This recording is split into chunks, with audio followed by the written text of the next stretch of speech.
So how do I then strike a balance between use your voice, be bold, speak up, but then don't be disrespectful? So the way that you worded it, I think, is so perfect to be able to offer you like a way to calm your fear down. Intent makes all the difference. And children, as wild and free spirited as they are, really don't have the frontal lobe, the critical thinking part of their brain that develops around 25. It's a long years from now, depending on how old your kids are. Adolescence ends around 25, give or take.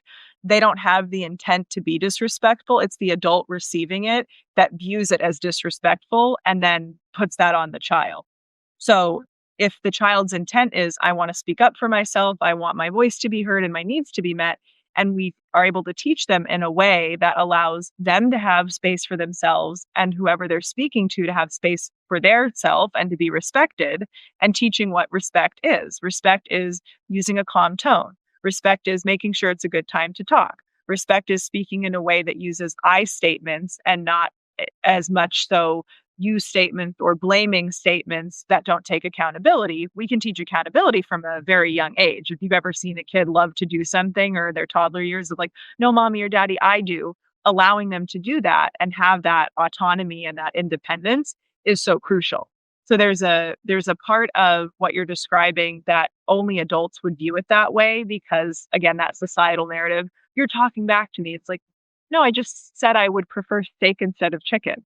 That's not talking back, that's vocalizing a preference. But if I view that as disrespect, that's my stuff to work on. And what you're also talking about is like a societal narrative.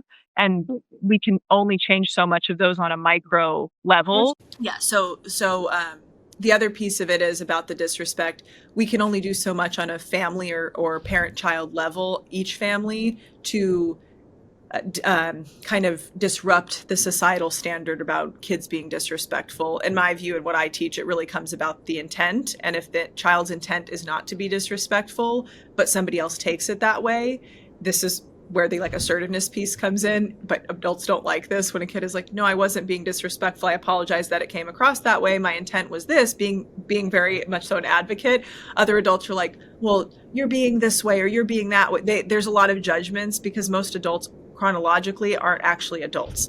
They're walking around with more of a like underdeveloped mind. And I don't say that to be rude. I say that to be more factual. If we don't have the training and the therapy work, we're at best walking around with like adolescence in our mind, even though we're in an adult body. And that's where those triggers come from. The more we work on our triggers, the less likely we'll see a child as disrespectful when they stand up for themselves. So how important is it to build, because now I see now everywhere is confidence. People are paying like thousands of dollars to be confident, come and learn how to be confident, come and learn how to be assertive. At what point should you start imbibing this trait in your child? I would say from infancy. That's based on my training doing infant, child, and adolescent psychoanalysis.